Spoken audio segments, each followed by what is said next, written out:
Salut, bienvenue dans cette nouvelle vidéo. Je suis super contente de vous retrouver aujourd'hui pour une vidéo de recettes qu'on m'a demandé un nombre incalculable de fois en fait, surtout sur Instagram. Et encore dernièrement, la semaine dernière, c'est la recette des raviolis.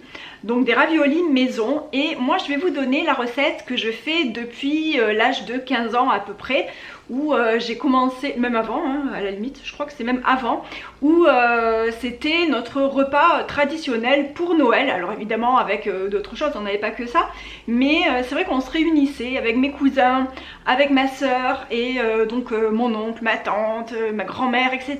On était toute la famille et on se réunissait et on faisait les raviolis pour Noël. Ma grand-mère elle faisait la sauce tomate, elle faisait la pâte à raviolis et mon cousin et moi on faisait, voilà, on les assemblait, on les détaillait, etc.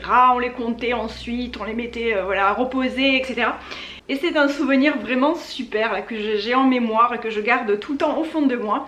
Et chaque fois que je fais les raviolis, je repense à ce moment-là, au Noël de mon enfance, de mon adolescence, où on était super contents de se retrouver le 24 au matin pour faire les raviolis, pour le 25 au soir. Et même parfois on les faisait même 2-3 jours avant et on les congelait. Donc je vous expliquerai comment je fais également pour les congeler, parce que lorsque vous êtes tout seul, par exemple si jamais vous faites les raviolis tout seul et que vous devez en faire une énorme quantité, c'est quand même pas évident de faire tout d'un coup. Donc c'est bien de les faire petit à petit, de les congeler.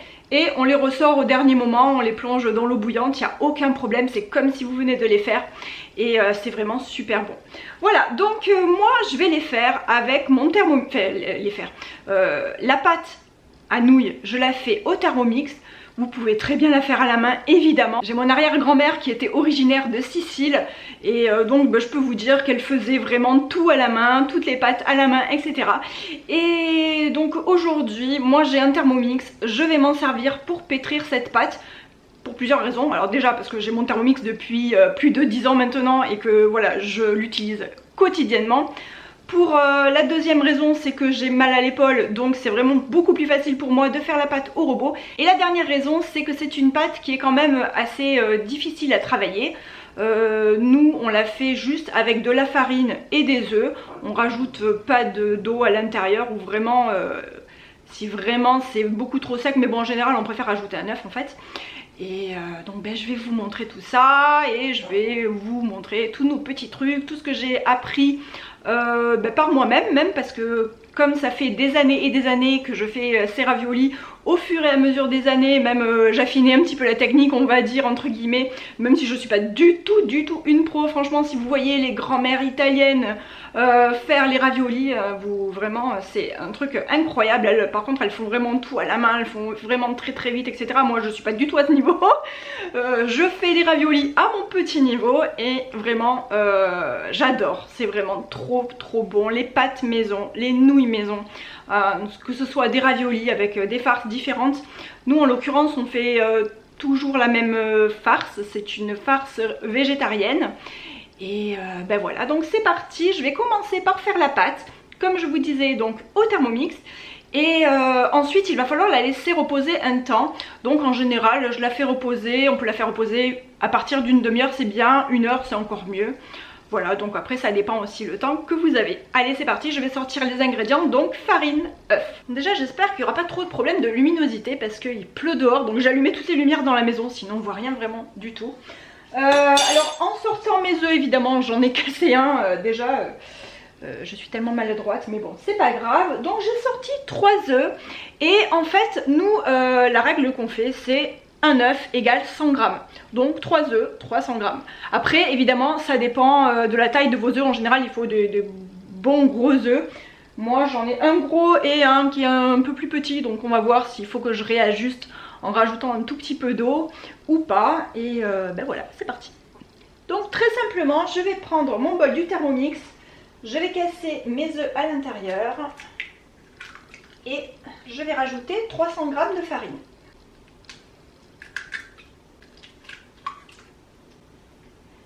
Allez, 300 g de farine.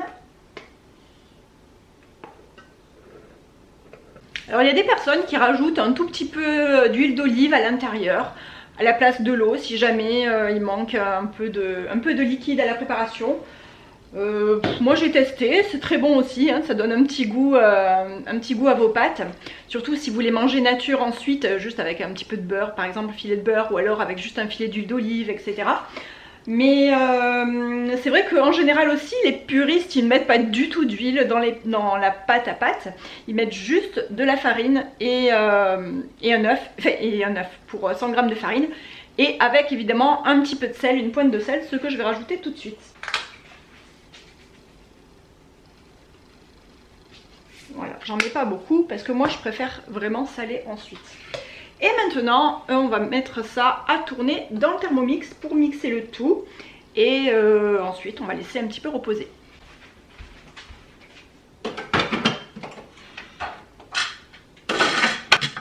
Voilà, donc pour mixer, je mets un peu au pif. Hein, je mets même pas le mode pétrin. Hein, je mixe à vitesse 4-5 jusqu'à ce que ce soit tout pétri.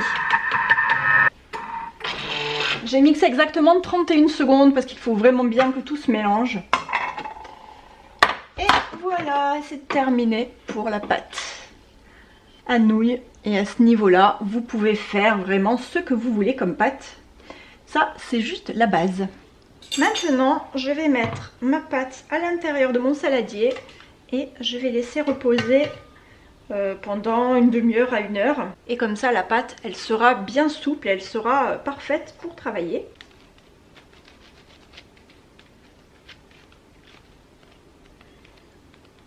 Et là, comme ça, elle a une consistance un petit peu de pâte à modeler. Hein. Maintenant, c'est légèrement collant d'ailleurs. On va faire reposer, comme je vous disais, une demi-heure à 1 heure. Voilà, je suis allée chercher une assiette pour la mettre par-dessus. Et on va mettre ça de côté. En attendant que ma pâte repose, j'ai sorti un petit saladier, j'ai sorti 2 œufs et j'avais acheté une boîte de ricotta comme ceci. Donc c'est une boîte de 250 grammes. Alors pour l'instant j'ai sorti 2 œufs, mais même je vais voir si j'en mets, d'abord je vais en mettre un seul, après on verra si je mets les deux. Je pense que je mettrai les deux hein, pour 250 grammes de ricotta, je pense que c'est bon. Ça va servir de farce pour faire mes raviolis. Ah, ce que j'ai pas sorti aussi, c'est du persil. Alors en général je prends du persil frais hein, pour faire cette recette, que je hache bien et ensuite on mélange oui, avec la ricotta et les œufs. Là, j'en ai pas acheté parce que j'en ai au congélateur, donc je vais le sortir. Je vais le mixer et ensuite je vais faire la même chose. Donc il y en aura peut-être un petit peu moins, mais je fais avec ce que j'ai. Ça m'embêtait d'acheter encore du persil alors que j'en ai du jardin dans le congélateur. Alors, je viens de le sortir, en fait, j'en ai plein, c'est tout ça. Je pensais pas que j'en avais autant. C'est vrai que j'ai eu vraiment beaucoup de persil et j'avais tout congelé. Donc voilà, ce que je vais faire, c'est que je vais mixer directement le persil congelé au Thermomix. Et ensuite, comme ça, il sera prêt à l'emploi parce que là, j'avais juste congelé les... vous êtes là. J'avais juste congelé les feuilles entières comme ceci. Donc je vais mixer et je vais les mettre dans un petit bol. Et je viens de mixer, je vais les mettre dans un bol, mais ça ne sert strictement à rien en fait. Je vais les mettre directement dans mon plat. Donc voilà ce que ça donne. Je ne suis pas certaine que vous voyez, donc je vais les mettre directement dans mon saladier là. J'ai pas tout mis le persil. Voilà ce que ça donne. Ça fait pas énormément, hein, vous voyez, il y a juste ça. Mais c'est pas grave, j'en ai gardé l'autre moitié pour faire des raviolis une autre fois. Comme je vous expliquais au début, quand on est tout seul, c'est long si on doit faire des raviolis pour 4 personnes, 5 personnes, 6 personnes parfois. Donc moi je préfère le faire en plusieurs fois. Et donc cette fois-ci, je vais juste utiliser un paquet de ricotta. Et j'en ai encore un autre au frigo, ça se garde jusqu'au 1er février, donc j'ai vraiment le temps.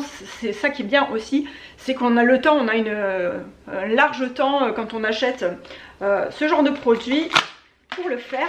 Donc là je vais mettre mon paquet de ricotta à l'intérieur de mon saladier et on va mélanger avec un œuf, donc déjà avec le persil.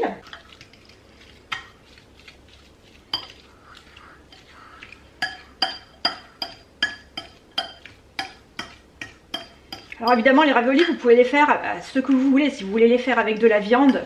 Moi parfois j'en fais à la viande lorsque je fais un petit peu style des raviolis chinois. C'est vrai que ça aussi il faudrait peut-être que je vous le fasse en vidéo. Parce que c'est quelque chose que je fais aussi depuis l'âge de 15 ans à peu près. J'en fais pas souvent mais c'est vrai que c'est trop bon. Et oui, peut-être que j'en ferai une autre vidéo. Dites-moi si ça vous intéresse. Ce sont des petits raviolis chinois frits. Enfin, c'est une recette chinoise que j'ai d'un bouquin en fait depuis des années et des années. Bon, aujourd'hui c'est pas le sujet. Donc, avec la ricotta, je vais mettre un œuf. En fait, il faut pas que la pâte, que la farce soit très liquide, comment dire, trop souple. Parce que sinon ça va pas être très pratique. Avec les raviolis, lorsqu'on va vouloir les refermer. Mais d'un autre côté, c'est vrai que c'est bon quand même quand il y a des œufs dans la farce.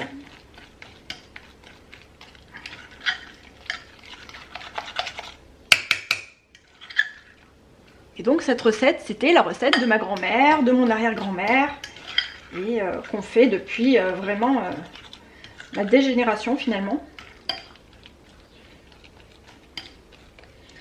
Alors, là c'est pas mal. J'hésite à mettre encore un œuf ou pas.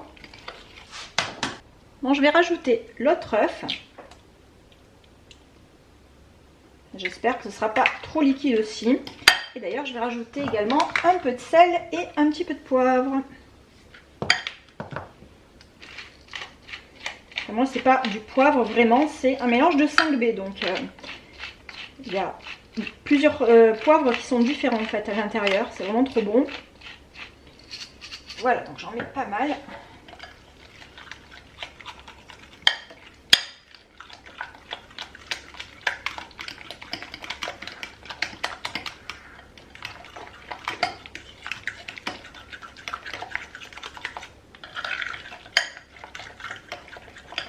Voilà, il me semble que la farce est très bien comme ceci.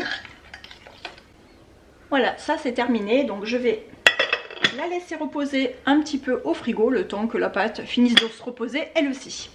J'ai ma pâte et ma farce qui sont en train de reposer. Et moi, je suis en train de sortir ma petite machine.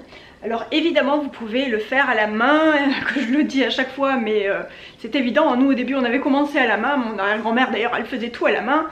Mais depuis mon adolescence, donc en fait ma grand-mère elle avait investi dans une machine à pâte, un laminoir. C'est une machine qui est mécanique. Cette machine je l'aimais trop et j'ai vraiment appris à faire mes pâtes avec. Et donc dès que j'ai pu, je m'en suis acheté une. La marque c'est Marcato, donc il est marqué Marcato Made in Italy. Et c'est Atlas je crois il me semble, oui Atlas 150. J'ai toujours gardé ma boîte d'ailleurs, c'est la boîte, à l'époque c'était en francs je crois d'ailleurs, quand je l'ai acheté, donc ça fait vraiment très longtemps que je l'ai acheté hein, pour vous dire. Et c'est une machine qui ne s'abîme pas, elle est vraiment géniale quoi, et moi je m'en sers depuis donc des années et des années. Alors bien sûr vous avez plein de marques différentes hein, qui font ce genre de, qui ont ce genre de fonction, de créer des pâtes comme ça à la main. Mais d'ailleurs j'avais même essayé il y a une douzaine d'années, j'essaye de me référer quand mes enfants étaient petits, ouais, non même ça devait faire 13 ans à peu près. J'avais acheté une machine à l'époque qui était électrique. Je me suis dit oh putain ça va vraiment me faciliter la vie, je vais faire les pâtes beaucoup plus vite etc. Franchement je vais beaucoup plus vite avec celle à la main. Donc l'autre je l'avais revendue à l'époque, je m'en étais servi vraiment 2-3 fois, j'avais pas aimé du tout. Et celle-ci c'est vraiment la valeur sûre. Donc moi j'utilise tout le temps celle-là. Ensuite si vous n'en avez pas, bien sûr vous pouvez utiliser votre rouleau à pâtisserie. Moi j'aime bien la machine parce que je trouve que la pâte, vous pouvez choisir l'épaisseur de la pâte. Donc vraiment vous pouvez faire une pâte fine, un petit peu plus épaisse, exactement ce que vous voulez. Donc je vais la mettre en place. Pour la mettre en place c'est très simple. Il y a vraiment trois trucs différents hein, dans le paquet. Il suffit juste de mettre le petit crochet ici. Et on l'attache à sa table. Et ensuite, c'est terminé, c'est tout. Alors chez ma grand-mère, je me souviens, on mettait même un torchon pour que ça tienne bien, à sa table. Donc ça dépend aussi des surfaces. Moi, sur mon plan de travail, j'ai pas du tout besoin de mettre de torchon, ça tient vraiment super bien. Et voilà, et ça ne bouge plus. Donc avec cette machine on fait des plaques de pâte vraiment très fines, on peut faire des plaques très fines. Et avec la machine à l'époque, alors je sais plus si c'est vraiment le cas maintenant aujourd'hui quand on achète cette machine, je crois qu'elle est toujours en vente d'ailleurs, même oui il me semble, je suis sûre qu'elle est toujours en vente. À l'époque quand je l'ai achetée, moi j'avais 7 accessoires qui étaient livrés avec et je vous l'ai déjà présenté d'ailleurs en vidéo lorsque j'avais fait des nouilles maison, parce que c'est vrai que c'est un accessoire dont je me sers souvent, très souvent quand je fais mes nouilles. On peut faire des spaghettis, on peut faire des tagliatelles, moi je me sers les 3/4 du temps des tagliatelles. Voilà, donc ça on va mettre de côté parce que les tagliatelles pour le moment j'en ai pas besoin, ça dépendra de ce qui me reste de pâtes, de farce. C'est vrai que c'est un peu compliqué à évaluer enfin, mais après au bout d'un moment on a l'habitude. Ça y est, maintenant moi je vais commencer. Alors ma pâte elle a bien reposé, elle a reposé à peu près 3/4 d'heure. Bon voilà, après on peut attendre une demi-heure, 3/4 d'heure. Elle est bien souple au toucher, elle est moins collante d'ailleurs. Et je vais prélever de la pâte pour faire mes plaques, pour ensuite farcir avec ma farce à la ricotta. Je viens d'aller chercher mon petit emporte-pièce. Alors moi j'ai celui-là, il fait à peu près la taille de la paume de ma main. Je vais utiliser celui-ci, hein, pourquoi pas. Allez, maintenant c'est parti. Pour le moment je rajoute pas de farine. Quand on peut, on évite de rajouter de la farine parce que ça rend la pâte encore plus dure. Là elle est vraiment très souple pour le moment. Je vais en mettre juste un petit peu sur mon appareil là. Voilà, tant que ça glisse un peu.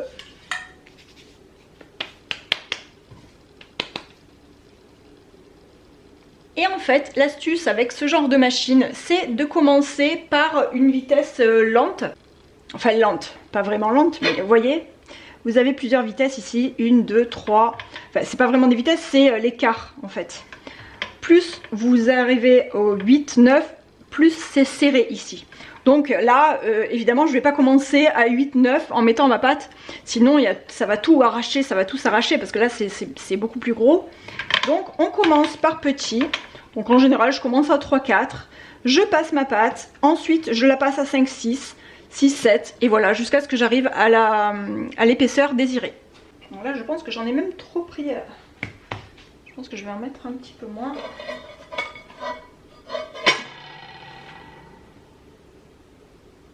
Ah, je suis super contente parce que ça fait quand même un petit peu de temps que j'ai pas fait des raviolis et je vous avoue que ça me manquait. Alors quand j'ai reçu plein de messages sur Instagram qui me disaient oui, comment tu fais tes raviolis, etc. Et ben franchement, ça m'a fait trop plaisir et je me suis dit, il faut vraiment que je le fasse. En plus, ça fait longtemps que je ne l'ai pas fait. Ah, si je mettais la manivelle, ça irait mieux. Voilà. Et ensuite, on n'a plus qu'à passer. Vous voyez, le premier passage, c'est un petit peu, comment dire. Voilà, il faut quelques passages avant d'avoir la bonne épaisseur et que ce soit parfait. Là on va repasser ici. Je repasse à 5, 6.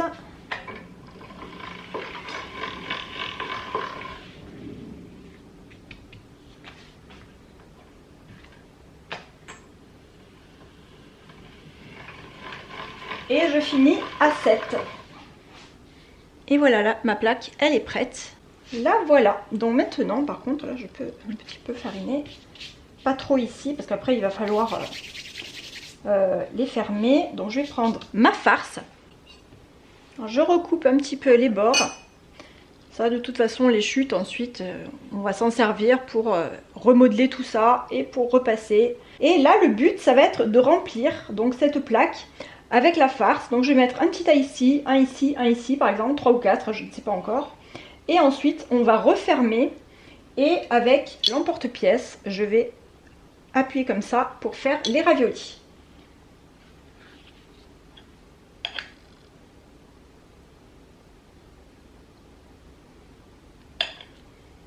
Alors, je me sers d'une cuillère à café.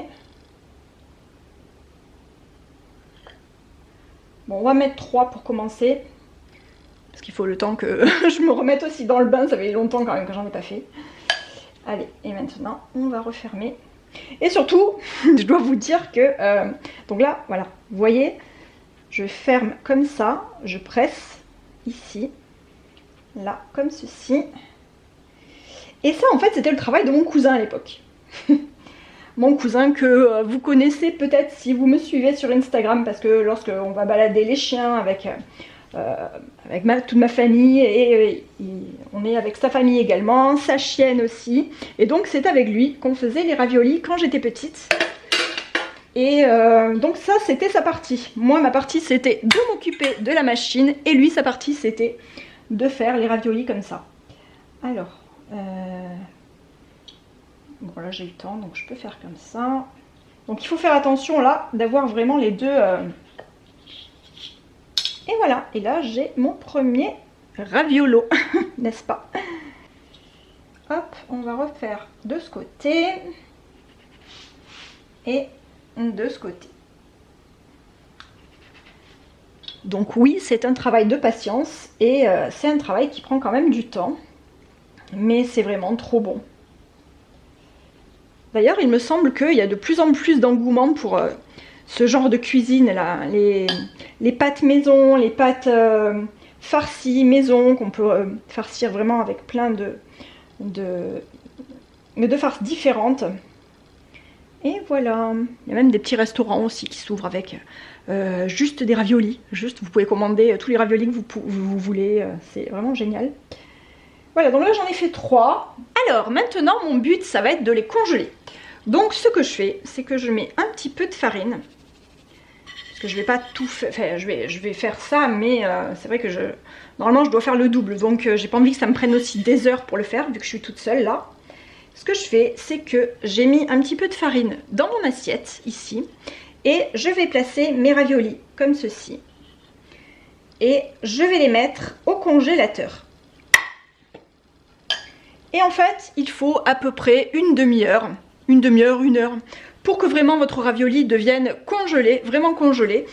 Au bout de ce laps de temps, vous prenez un sac congélation et vous pouvez les mettre directement empilés dans le sac congélation. Parce qu'évidemment, on ne va pas les mettre comme ça directement dans le sac congélation, sinon ils vont tous se défaire. Donc là, je mets directement au congèle. Et j'attends une demi-heure à peu près pour que les raviolis durcissent. Avec la chute ici de pâte, eh ben c'est simple, on recommence. Du coup, c'est vrai que c'est une pâte qui est travaillée déjà, donc elle va devenir de plus en plus dure. Vous voyez d'ailleurs, elle a déjà changé de couleur par rapport à celle-ci.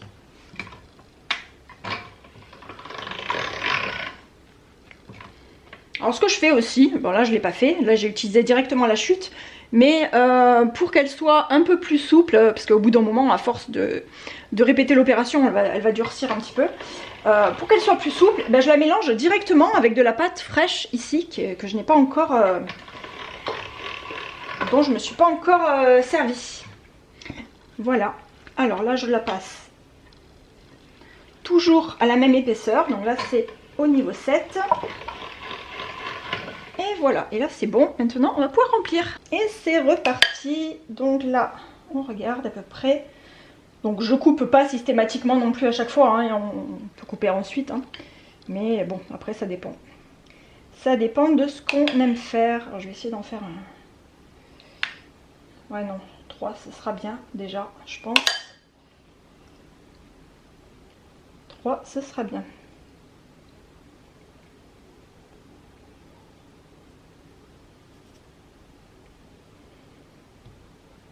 Et toujours pareil, on enlève un petit peu l'air dedans. Et au moins, ça nous permet de voir également où est-ce qu'on va mettre notre emporte-pièce ici. Donc là, je vois que c'est là, par exemple. Voilà, ici. Et ici. Et voilà la base des raviolis. Donc ceux-là, je vais pareil les mettre directement dans mon assiette. Je vais sortir mon assiette, je vais les mettre à l'intérieur. Pensez aussi à mettre de la farine là. C'est vraiment sur l'assiette au cas où. Voilà.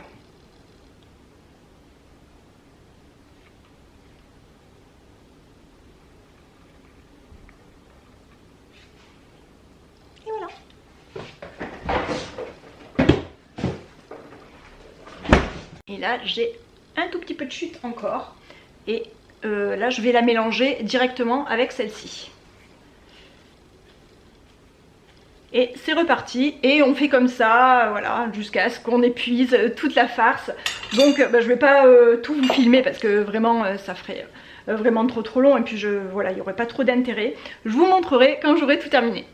Alors donc ce que j'ai fait, j'en ai fait 13 ici, et j'ai 3 assiettes de 11 raviolis, donc ça me fait 46 raviolis au total sur le tout en fait, pour une portion de 250 g de ricotta. Voilà, donc là j'ai plus rien ici.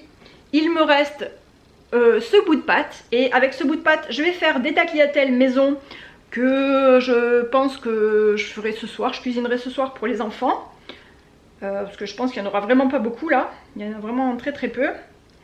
Voilà, je le ferai cuire pour ce soir parce que les raviolis c'est pas pour ce soir, ce sera je pense pour ce week-end.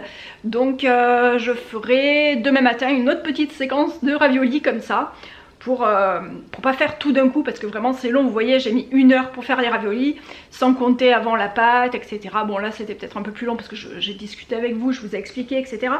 Mais voilà, donc cette dernière assiette je vais la mettre au congélateur, et d'ici une demi-heure, 3/4 d'heure, ben, je mettrai tous mes raviolis dans un sac congélation, 1 ou 2 sacs congélation, et comme ça au moins ça sera plus pratique, ça prendra moins de place parce que les assiettes ça prend beaucoup de place. Et pour faire les tagliatelles, je vous les ai déjà montrées, hein, c'est vraiment très simple, il suffit de faire, on fait d'abord les plaques ici et ensuite on les passe dans l'appareil ici, hop, voilà.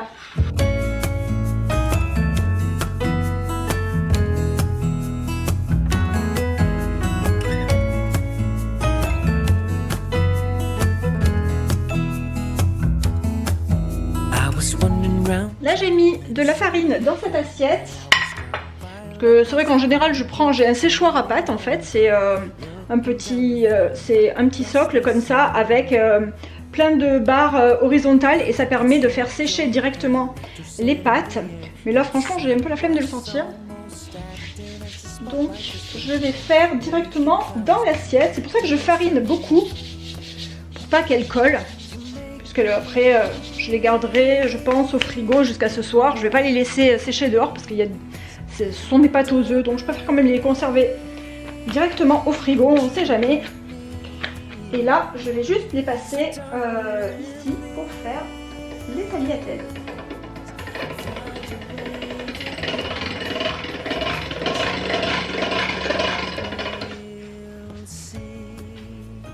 Et voilà, elles sont pas belles.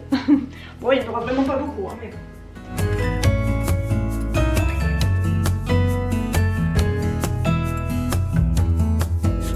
You looked away before I could say that all I want is you and to be near, standing where you are.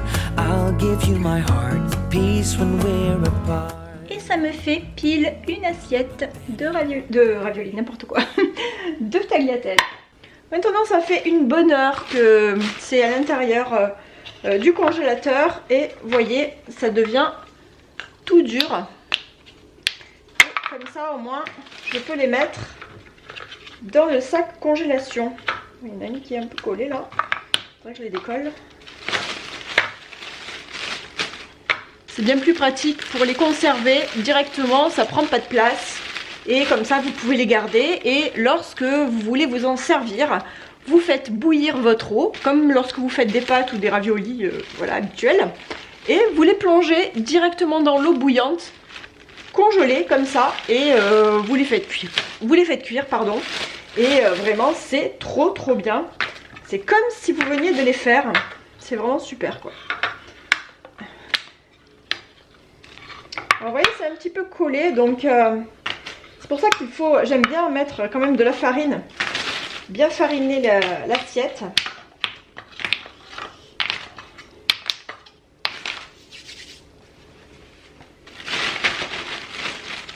Et voilà, j'ai mon sac, premier sac de raviolis. Et je ferai la même chose avec mon autre paquet de ricotta que j'ai. Et comme ça, c'est vraiment très pratique parce que on peut les faire quand on a le temps, et On peut les garder au congélateur et les déguster quand on veut. Et ça, c'est trop bien.